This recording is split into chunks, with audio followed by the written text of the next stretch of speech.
Uhali gani mtazamaji wa Gift Online TV, usisahau kusubscribe, kulike, kushare na kucomment. Jina langu ni Tobias Kisima.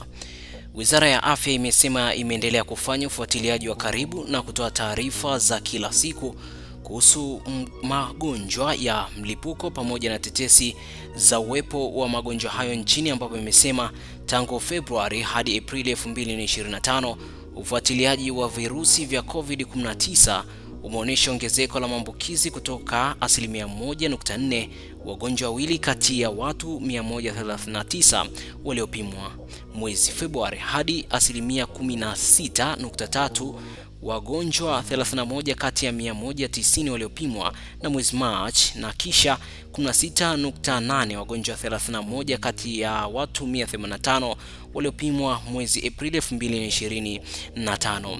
Taarifa iliyotolewa leo Mei 20, 2025 na mganga mkuu wa serikali Dr. Grace Magembe imesema, na nukuu, ugonjwa wa uviko 19 ambao ulitangazwa kwa mara ya kwanza nchini Machi 2020 umeendelea kuwepo kwa kiwango cha chini kama ilivyo magonjwa mengine ya mfumo wa njia ya hewa.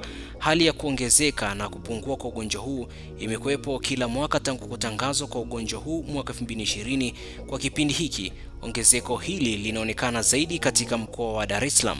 Wizara ya Afya inaendelea kufuatilia kwa karibu mwenendo wa magonjwa mfumo wa njia ya hewa nchini na kutoa taarifa. Katika kipindi cha kuanzia mwezi Januari hadi Aprili 2025 tumeshuhudia ongezeko la tetesi zinazohusiana na magonjwa mfumo wa njia ya hewa katika jamii hapa nchini, hasa katika mkoa wa Dar es Salaam. Kwa kutumia mifumo ya ufuatiliaji wa magonjwa ya mfumo kwa njia ya hewa ambayo imekuwepo tangu mwaka 2008, tumekuwa tukifuatilia mwenendo wa magonjwa haya ili kubaini aina za vimelea vinavyosababisha maambukizi, ongezeko la kisa pamoja na uwezekano kujitokeza kwa kirusi kipya chenye uwezo wa kusambaa kwa haraka.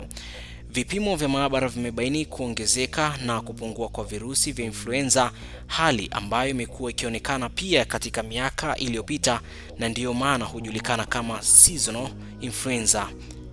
Vipimo vimeonyesha kuwa hakuna kirusi kipya kinachoweza kusambaa kwa haraka na kusababisha mlipuko wa aina ya pandemic.